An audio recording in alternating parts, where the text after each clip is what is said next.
Assalamualaikum anak-anak, hari ini kamu melanjutkan pelajaran tema 2 subtema 1, pembelajaran 3 dan pembelajaran 4 ya. Kita belajar di buku ini, di buku LKS tema 2 selalu berhemat energi, dimulai dari halaman 17. Nih ada pembelajaran 3, kamu akan belajar mata pelajaran bahasa Indonesia dan IPA ilmu pengetahuan alam. Kita lanjut ke halaman 18, di sini ada pembelajaran IPA, perubahan bentuk energi angin dalam kehidupan sehari-hari.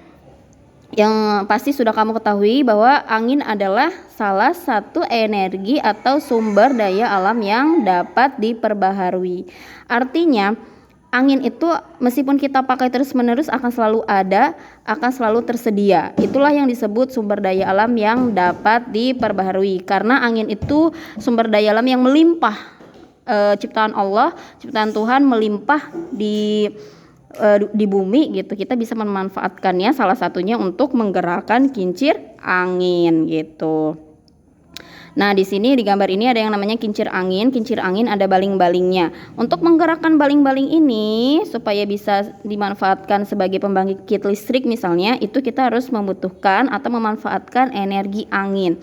Sehingga nanti baling-balingnya bergerak dan bisa digunakan sebagai pembangkit listrik, juga bisa membantu penyaluran air dan irigasi, sebagai objek wisata juga, sebagai objek jalan-jalan gitu, terus membantu proses penggilingan padi dan sebagai pompa serta penyalur air.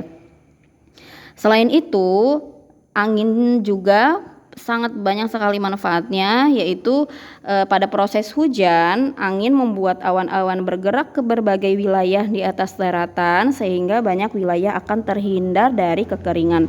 Kalau hujan itu kan ada disertai angin ya. Angin itu yang menggerakkan awan-awan sehingga menyebar ke seluruh wilayah, dan kadang-kadang ada dari satu wilayah itu semuanya, dari desa itu semuanya terkena hujan gitu, sehingga tidak ada yang desa yang terkena kekeringan karena semuanya mengalami proses hujan gitu, yang dibawa oleh awan yang terhempas atau digerakkan oleh angin. Begitu ya anak-anak. Selain itu juga angin membantu suhu udara di musim panas menjadi lebih sejuk, adem gitu hawanya ya. Kemudian angin juga sangat menyenangkan bagi anak-anak. Angin membuat anak-anak dapat bermain layangan, bermain kincir, atau bermain gelembung sabun yang berterbangan ke berbagai arah karena tiupannya. Nah, ini kan energi angin bisa berubah bentuk anak-anak. Energi angin itu ketika kita manfaatkan untuk bermain layang-layang, supaya layang-layang itu naik ke atas dan bergerak, kita membutuhkan energi angin. Dan ada perubahan bentuk energinya, yaitu dari energi angin menjadi energi gerak yang menggerakkan layang-layang atau kincir angin dari kertas.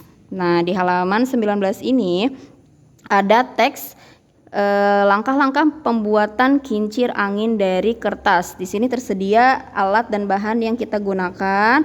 Kemudian ada juga cara atau langkah-langkahnya membuat kincir angin bagaimana. Nah, teks ini disebut teks petunjuk ya anak-anak. Jadi teks petunjuk adalah teks yang berisi cara menggunakan atau memakai atau membuat sesuatu. Selanjutnya ada yang namanya gagasan pokok teks visual anak-anak. Apa sih teks visual itu? Teks visual itu ini, teks yang penyampaiannya disediakan dengan gambar. Teks yang penyampaiannya dengan gambar gitu. Seperti ini kan cuma gambar saja. Ada kata tapi bukan paragraf gitu. Hemat energi. Cuma kata-kata hemat energi saja, tapi tidak ada kalimatnya, tidak ada paragrafnya, sehingga ini disebut teks visual. Jadi teks yang penyampaiannya disampaikan dengan gambar gitu. Contohnya ini ada saklar listrik ya, kita bisa lihat ini sebagai saklar listriknya, kemudian ini sebagai seperti mesin gitu ya, mesin barang-barang yang bisa menggunakan mesin dan bergerak, contohnya kan kipas angin, mesin cuci gitu. Kemudian di sini rumah ada bulannya, berarti pada malam hari. Kemudian ada lampu, terus juga ada simbol suara, berarti mungkin televisi gitu kan ya, radio. Terus di sini ada tangan yang menekan tombol saklar listrik on off. On itu menyalakan, off itu mematikan. Kemudian ada ya matahari, pohon, rumah. Ini teks visual ini untuk supaya kita bisa memahami dan supaya kita bisa menentukan gagasan dari teks visual, kita harus lihat saksama terus pahami ini tuh kira-kira tentang apa. Apalagi di sini ada petunjuknya, hemat energi. Berarti teks visual ini gagasan pokoknya adalah cara menghemat energi gitu. Kenapa begitu? Karena di sini ada nih petunjuknya juga ada nih yang saklar ini on off ini, artinya kamu kalau sudah selesai menggunakan mesin cuci atau kipas angin misalnya udah nggak gerah lagi, maka kita harus menekan tombol off, matiin kipas anginnya gitu. Nah itulah yang menunjukkan hemat energi kan gitu. Terus kalau malam hari katanya kita boleh menyalakan lampu, berarti tekan on gitu. Terus kalau siang hari kita mematikan lampu karena sudah ada penerang alami yaitu matahari gitu ya. Berarti gagasan pokok yang sesuai dengan gambar tersebut adalah A, cara hemat energi. Selanjutnya di halaman 22 ini ada pembelajaran 4 mata pelajaran Bahasa Indonesia dan PPKN. Nah, salah satu sumber energi yang banyak digunakan di sekitar kita adalah listrik. Sumber energi listrik digunakan manusia sehari-hari untuk membantu aktivitasnya. Listrik merupakan sumber energi yang membantu kita melakukan aktivitas sehari-hari, contohnya untuk menyalakan lampu, televisi, radio, menyetrika, dan lain-lain. Kita semua berhak mendapatkan energi listrik.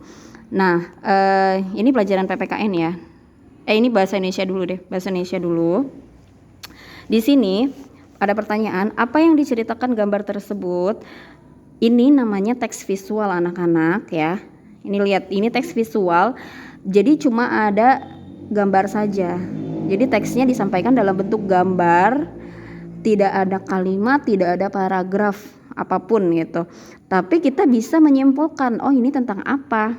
Kita simpulkan aja, ini tentang penggunaan energi listrik. Kenapa kita tahu ini penggunaan energi listrik? Lihat saja dari aktivitas si anak. Si anak sedang apa? Menonton TV. Berarti kan dia menggunakan energi listrik untuk menyalakan televisi. Gitu maksudnya ya. Nah yang kedua, sebutkan peristiwa pada gambar yang mendukung alasanmu. Kan tadi gambar ini kan menceritakan penggunaan energi listrik gitu ya. Alasan kita ya si anak menggunakan energi listrik untuk menyalakan televisi, kemudian juga untuk menyalakan AC karena gerah, kemudian juga menyalakan lampu karena mungkin pada malam hari kan tidak ada cahaya matahari, maka menyalakan lampu untuk penerangan, kemudian juga menghidupkan kulkas untuk membuat air minum menjadi dingin atau membekukan makanan, membekukan air gitu, dan juga menggunakan jam gitu. Ini jam-jamnya bergerak supaya kita tahu ini jam berapa gitu. Kemudian yang terakhir, tulislah gagasan pokok dari gambar tadi. Tadi kan kita sudah menyimpulkan bahwa ini penggunaan energi listrik dalam aktivitas sehari-hari. Berarti gagasan pokoknya apa? Manfaat energi listrik. Ini kan bermanfaat gitu. Kita bisa menyalakannya untuk kebutuhan kita begitu ya. Itulah yang disebut teks visual. Kemudian di pelajaran PPKN di sini ada hemat energi, berarti kita hemat biaya. Nah, anak-anak kemarin kan sudah dibahas tentang pelajaran PPKN hak dan kewajiban ya. Hak adalah segala sesuatu yang harus kita terima. Kemudian kewajiban adalah segala sesuatu yang harus kita kerjakan dengan penuh tanggung jawab. Begitu kan? Antara hak dan kewajiban yang harus pertama kita lakukan adalah kewajiban dulu. Kewajiban kita harus laksanakan baru boleh kita bisa mendapatkan hak. Gitu maksudnya. Nah, dalam hal memanfaatkan energi listrik, kita boleh menggunakan energi listrik anak-anak ya. Contohnya tadi listrik untuk menyalakan televisi, kita menonton televisi, jadi kita mendapatkan informasi, kita nggak kudet gitu, kita mendapatkan berita gitu kan dari sumbernya. Mendapat hiburan juga dari televisi. Kemudian kalau kita panas, kita menyalakan AC atau kipas angin. Itulah hak kita. Kita boleh menggunakan energi listrik. Kita berhak mendapatkan energi listrik dan menggunakannya. Nah, bagaimana kewajiban kita? Kewajiban kita adalah menghemat penggunaan listrik gitu, menghematnya. Ada kolerasinya atau ada sambungannya gitu antara hemat energi dan hemat hemat listrik dengan hemat biaya gitu. Ketika kita sudah bisa menghemat listrik, kita kan kewajibannya menghemat listrik. Artinya kita bisa menghemat biaya. Biaya itu adalah uang yang kita keluarkan untuk membayar listrik setiap bulannya. Karena kita kan untuk menggunakan listrik, yang pertama kita membayar biaya pembuatan listriknya, membayar biaya orang yang menyambungkan listriknya, juga alat-alatnya. Kemudian setelah kita pakai, kita juga kan harus membayar energi listrik itu supaya tetap kita bisa pakai seterusnya gitu. Kalau kita bisa menghemat listrik, artinya kita menghemat uang, menghemat biaya pengeluaran gitu. Kalau misalnya kita tidak menghemat listrik, misalnya gini, kamu malam-malam pengen hiburan, maka kamu harus nonton TV, menyalakan televisi, terus ngantuk gitu kan. Akhirnya kamu lupa mematikan televisi, dari malam sampai pagi itu televisi itu berisik gitu, nyala terus. Apa yang akan terjadi? Kamu akan boros listrik, tagihan atau biaya atau uang yang harus dikeluarkan oleh orang tuamu untuk membayar listrik akan lebih besar, akan nombok gitu. Itu artinya boros listrik kalau kita tidak menghemat listrik. Itu kan merugikan diri sendiri, yang seharusnya uang itu digunakan untuk hal lain yang lebih penting, tapi dipakai untuk listrik semua. Itu jadi nggak bisa untuk makan dong gitu ya. Nah, berarti kewajiban kita adalah untuk menghemat listrik. Salah satu caranya yaitu mematikan televisi jika tidak ditonton, mematikan lampu ketika siang hari, mematikan keran air ketika sudah tidak digunakan gitu. Ya, kalau di sini mulai sekarang dan seterusnya, marilah kita berhemat listrik dengan cara seperti berikut. Yang pertama, tidak menyalakan lampu pada siang hari, artinya wajib mematikan lampu pada siang hari ya. Karena siang hari kan sudah ada penerang alami, yaitu sumber energi matahari sebagai penerang bumi gitu kan. Bolehnya kita menyalakan lampu pada malam hari saja. Yang kedua, menyalakan lampu hanya jika diperlukan, yaitu pada malam hari atau ketika mau belajar di malam hari itu boleh menyalakan lampu. Dan yang ketiga, lampu dinyalakan maksimal 10 jam setiap hari. 10 jam itu mulai dari jam 6 malam kali ya, jam 6 sore gitu. Karena kan yang dibutuhkan lampu itu dibutuhkan ketika malam hari saja ya anak-anak. Dan yang keempat, mematikan peralatan elektronik jika tidak digunakan. Mematikan televisi jika tidak digunakan. Mematikan kipas angin jika tidak digunakan, setelah digunakan gitu. Kemudian menggunakan listrik seoptimal mungkin ya, sebaik mungkin. Ketika kita sudah melaksanakan kewajiban kita, terus kita mendapatkan hak kita, yaitu boleh memanfaatkan energi listrik itu, maka kita sudah melakukan hak dan kewajiban secara seimbang anak-anak. Jadi tidak ada yang dirugikan karena kita sudah menghemat listrik gitu. Kalau misal kita boros nggak matiin kipas angin sampai 24 jam misalnya, ya itu juga akan membuat biaya pengeluaran akan semakin besar beban yang harus dibayar. Jadi tidak bisa dan jadi boros gitu. Baiklah, itu saja yang kita pelajari hari ini ya.